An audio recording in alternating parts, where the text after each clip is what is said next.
IPhone 15 102 રૂપિયા, iPhone 16 120 રૂપિયા, iPhone 17 115 રૂપિયા. મહેશ આઈફોન કેમ પાથર્યા ભાઈ તે?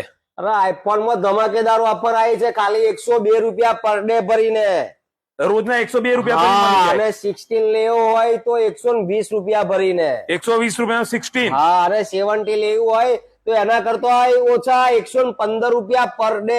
એટલે રોજના 115 રૂપિયા આવે આપણને, ને 70 મળી જાય. હા હા, પેલામાં 120 રૂપિયા મળે અને પેલામાં 102 રૂપિયા મળે. 102 રૂપિયા. શું વાત છે? તો આવી ઓફર કેમ નહીં લાયો તું? અરે ધમાકેદાર 26મી જાન્યુઆરી આવે છે અને એ નિમિત્તે. ડીપી તો હશે ને? અરે ખાલી નાનકડી ડીપી. નાનકડી ડીપી મળી જાય. હા હા, નાનકડી ડીપી. તો ભાઈ આપણે ગ્રાહક ને આપણે બધું કરી આપ્યું, પણ કશું અને એ તો છે જ. પાછું આપણા પેજ ને ફોલો કરે, રીલ ને શેર કરે તો એ કસ્ટમર ફોન લેવા આવે એની માટે ડોક તો ફ્રી. એટલે આ ઓરિજિનલ ડોક આપવાનો 2199 વાળો. હા હા, ઓરિજિનલ ભાઈ 2199 રૂપિયાનો ડોક મફત આપીશું. અમારી રીલ ને 15 થી 20 જણને શેર કરજો.